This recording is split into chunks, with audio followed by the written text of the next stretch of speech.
they trade Myles Garrett, it's really like, all right, well, we're going to take a step back and we're going to rebuild. I don't think that's where they want to be, so I think that's why they would try to get something done and not trade him. We'll talk about the Bears.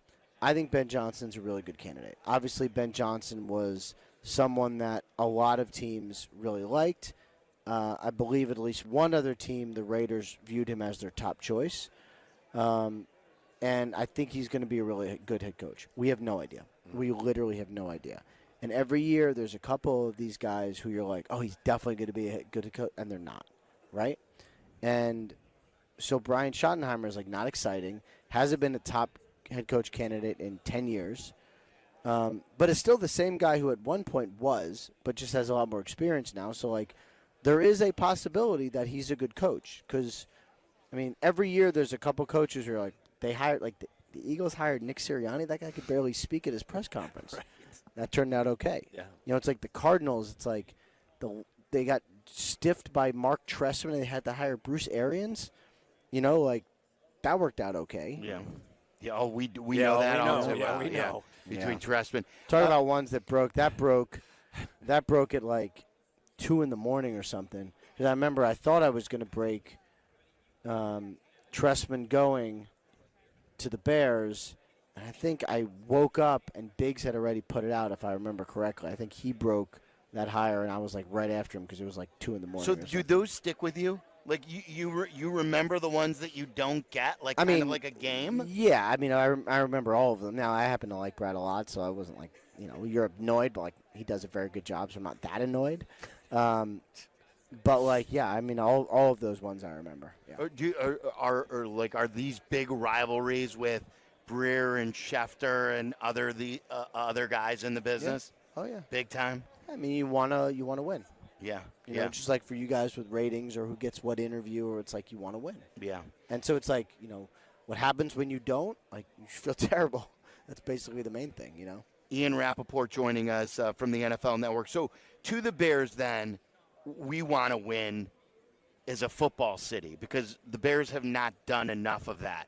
And where we've gotten caught, especially me, Waddle played, I'm more of the fan where I thought, hey, Caleb's can't miss. They won 7 the year before with Justin. They're going to win 9 at the very least, maybe 10. And this last year as a fan, Ian, really hurt me.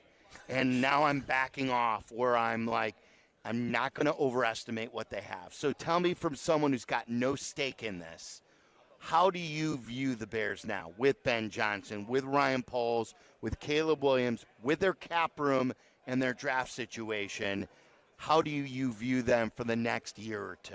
I mean, I think they're a team that could win pretty quickly, honestly. I would say, like it was interesting to watch how it worked with the quarterbacks because I think very quickly everybody was like, well, obviously Jaden's the guy and Caleb's just pretty good, and I think that's clear, and then the Commanders go to the playoffs and whatever. Except if you watch really closely, Caleb had a bunch of moments and a bunch of games where you're like, all right, like I can see it. I really can see it. I think he's going to be exceptionally well coached. I think he wants to win very badly. He's got all the tools, as he always has been. So, like, my guess it's going to be pretty uncomfortable with him and Ben Johnson for a while, and I think that's going to be the best thing for him because it's really hard. It's going to be really hard. I'll be curious to see what the final story is on the 1-2 quarterbacks from last year and who's better. They might both be great. But I'm just, 1 year does not tell a full story. So uncomfortable is what we were talking about, where he's going to get coached hard, and it could be exactly what he needs, but it could be uncomfortable for that time. I'm sure it's going to be uncomfortable. I mean, I remember C.J. Stroud's first year with D'Amico Ryans, and the expectation was, like, really uncomfortable. It's not always fun. Like, winning is hard. Winning is really hard. And the greats, and Caleb has the talent to be really one of the greats, are often miserable, and it's really a challenge to get there. But if you want to be awesome, like, you got to go through some stuff.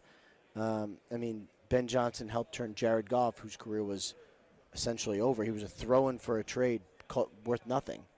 Turned him into a guy who's a Pro Bowler. Like, imagine that with the talent of Caleb. It's a lot. Yeah, and I don't think anyone would argue that Jaden Daniels played fantastic football, but also found himself in what turned out to be a much better situation, at least early on. A lot of talk about Myles Garrett possibly being moved. Says he wants to go. Cleveland comes out today. Their general manager says we're not interested in trading him. In Chicago, I mean, we've got plenty of draft picks and we got plenty of money. It's a deal that I hope that Ryan Poles, at the very least, calls Cleveland about. How likely is it that the Browns move him?